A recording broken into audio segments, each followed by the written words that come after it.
I arrived at a Utah hospital to do the unthinkable, to look directly at my husband's murdered body.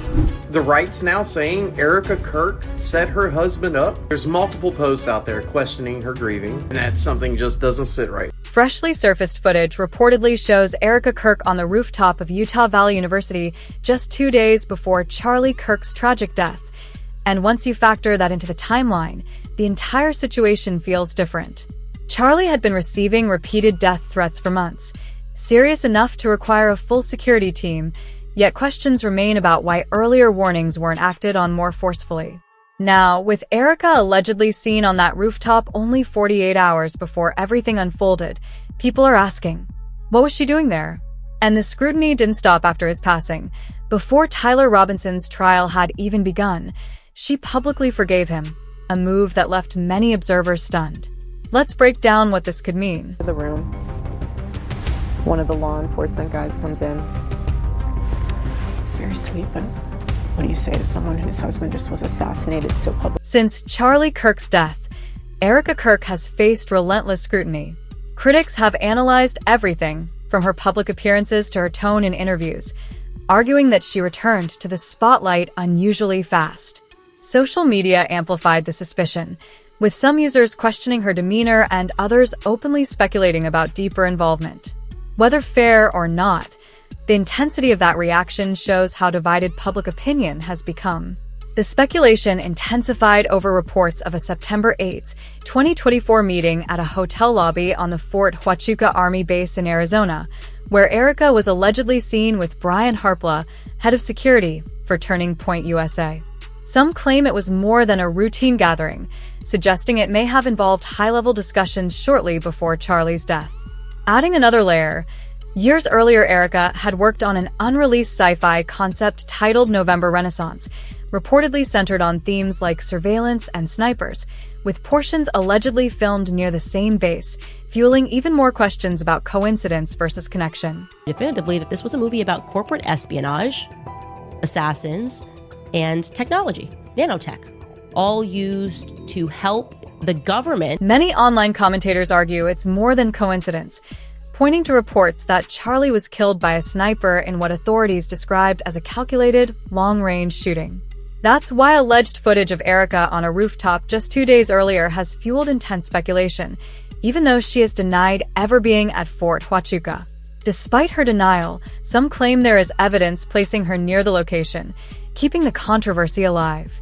Adding to the scrutiny, she publicly forgave Tyler Robinson before his trial had even begun, a decision many observers felt came unusually fast and only deepened public suspicion. That young man. I forgive him. That detail alone raised serious questions, especially considering Charlie had been receiving threats long before his death. By multiple accounts, the risks were openly discussed. Erika allegedly urged him to wear a bulletproof vest, and friends recommended he speak behind protective glass. The danger wasn't abstract. It was acknowledged, and precautions were on the table.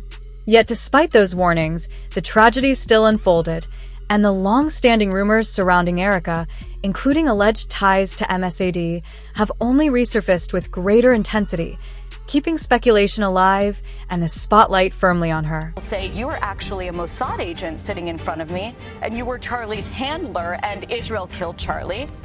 To be clear, none of those allegations have ever been confirmed, but the rumors alone were enough to fuel speculation about possible hidden motives.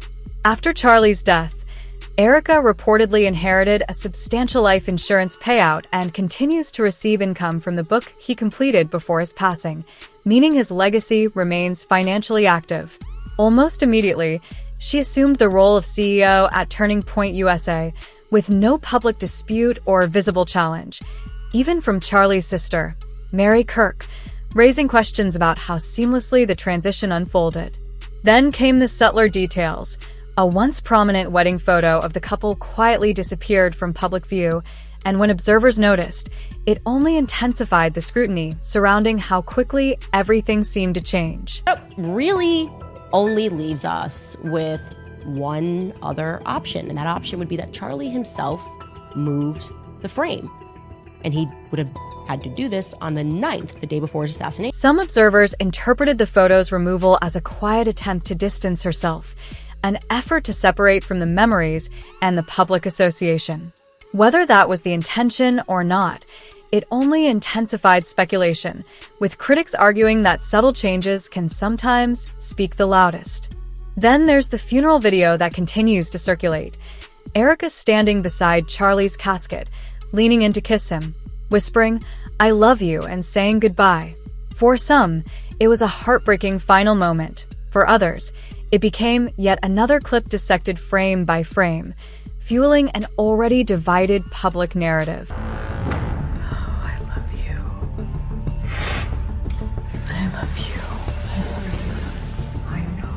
I love you. I love you. For some viewers, the funeral clip felt raw and emotional. For others, it seemed staged, more public than private. Critics questioned why such an intimate moment was shared online, while supporters saw it as genuine grief.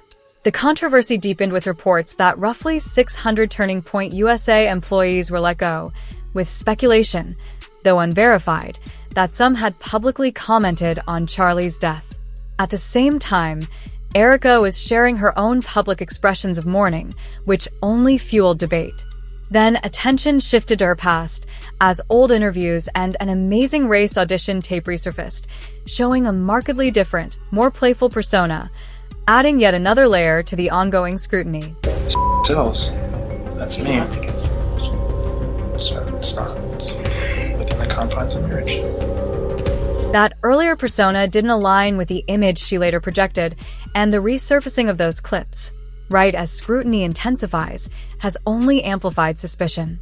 Compounding the controversy, serious allegations once circulated online claiming she engaged in inappropriate contact with a 15-year-old, with some users pointing to messages they believed supported the claims.